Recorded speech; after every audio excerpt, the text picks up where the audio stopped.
Hoje você entenderá como funcionavam as técnicas de lavagem cerebral que os chineses aplicaram nos soldados americanos capturados durante a Guerra das Coreias. No início da década de 1950, aconteceu a Guerra das Coreias, que contou com o envolvimento de vários países e vitimou mais de 1 milhão de pessoas. E ocorreu também de muitos soldados serem aprisionados. Nós falaremos aqui exclusivamente do tratamento que os prisioneiros de guerra americanos receberam dos chineses. Geralmente, quando se fala em lavagem cerebral, as pessoas imaginam procedimentos invasivos como a tortura ou a administração de narcóticos. Mas o procedimento empregado pelos chineses não foi nada agressivo e, na verdade, eles usaram uma metodologia muito conhecida pela psicologia. Foi o seguinte: os soldados aprisionados tinham idades entre 18 e 20 anos e estavam todos temerosos sobre como seriam tratados ao chegarem nas instalações onde ficariam aprisionados. Era aí que entrava em cena um chinês de uns 30 anos que falava inglês, usava roupas civis e estava desarmado.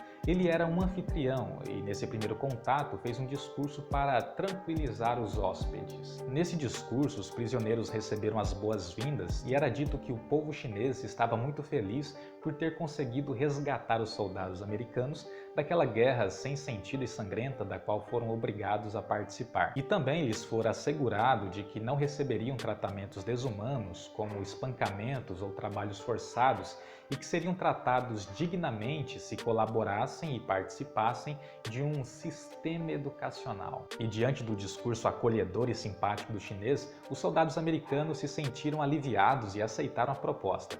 Foi aí que o tal sistema educacional começou a ser aplicado. Para começar, os prisioneiros passaram a ser chamados de alunos e começaram a receber aulas que aconteciam todos os dias e que duravam por volta de 4 horas e deveriam ser assistidas de pé e ao ar livre, pois é difícil tirar um cochilo quando você está assistindo uma aula de pé. Não existia intervalo para lanches nem descanso no sábado ou no domingo.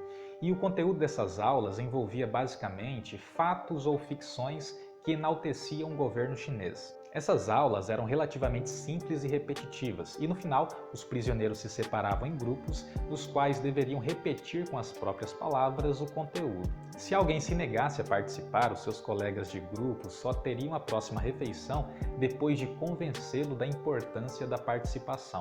Como a janta era servida às 11 da noite, era muito raro alguém não colaborar. Eles também poderiam participar de recreações com futebol, vôlei e outros esportes, mas apenas se apresentassem atitudes colaborativas nas aulas. E também tinham as aulas de arte, na qual os soldados aprendiam a desenhar panfletos de propaganda anticapitalista e textos falando mal de seu país de origem e falando bem da China. Quando o sujeito colaborava com essas tarefas, recebia cigarros, doces, elogios e ganhava inclusive pequenos encargos e status. Havia também um sistema de confissões em que o indivíduo deveria falar os seus próprios pensamentos egoístas ou coisas ruins que já haviam feito na sua vida pessoal para todos os seus colegas ouvirem. Nas primeiras semanas, os prisioneiros não levavam nada disso a sério e às vezes até riam durante as lições, mas obedeciam pois temiam perder a simpatia dos chineses, que estavam sendo surpreendentemente legais. Porém, algo começou a mudar no funcionamento dos prisioneiros após alguns meses se expondo a essa rotina. Eles passaram a se adaptar ao sistema e a se dedicar seriamente, e nesse ponto foi inserido um sistema de denúncias em que os soldados deveriam relatar os pequenos delitos praticados pelos seus colegas.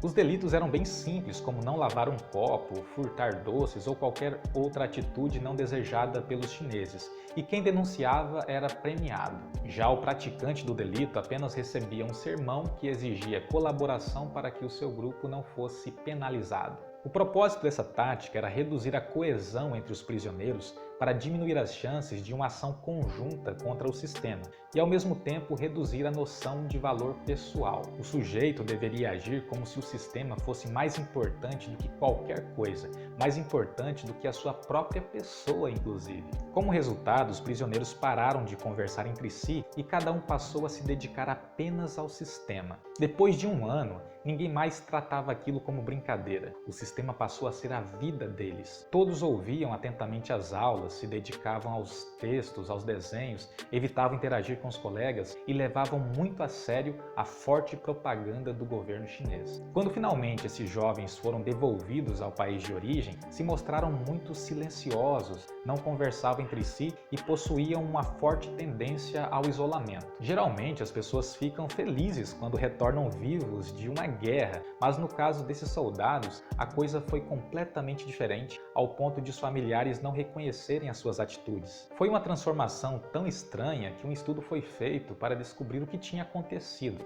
e para surpresa de todos, constatou-se que os chineses usaram apenas técnicas de manejo comportamental. Ao todo, 4.000 soldados retornaram das instalações de prisioneiros da China e foram estudados por vários psicólogos e psiquiatras, com destaque para Richard Anderson, que concluiu que a lavagem cerebral feita pelos chineses era na prática um sistema psicológico de educação, e em 1967 ele publicou as suas conclusões no artigo Psicologia Educacional. O fato é que eles usaram principalmente procedimentos de modificação gradual, como o reforço diferencial, a modelagem e o esvanecimento. E essas técnicas se mostraram mais poderosas do que qualquer cela de metal ou concreto, e quanto mais sutilmente esses procedimentos são aplicados, mais poderosos eles se revelam. A ciência é uma ferramenta e acaba sendo usada para vários propósitos. Ela pode ajudar as pessoas a resolver os seus problemas, mas também pode ser um instrumento para práticas autoritárias. É plausível dizer que a maioria de nós sofre fortes influências do marketing ou de propagandas fundamentadas em conhecimento sobre o funcionamento comportamental. Isso afeta os nossos comportamentos diante da política, de marcas comerciais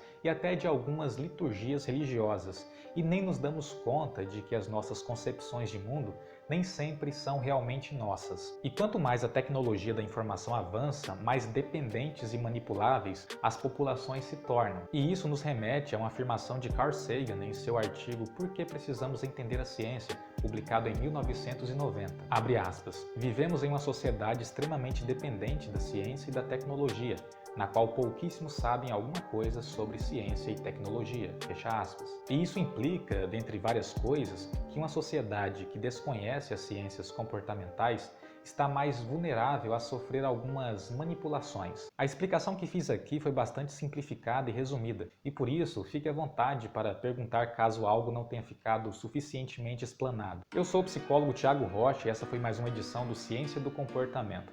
Se inscreva e ative o sino das notificações e também deixe um like e compartilhe. Obrigado pela sua visualização e até a próxima.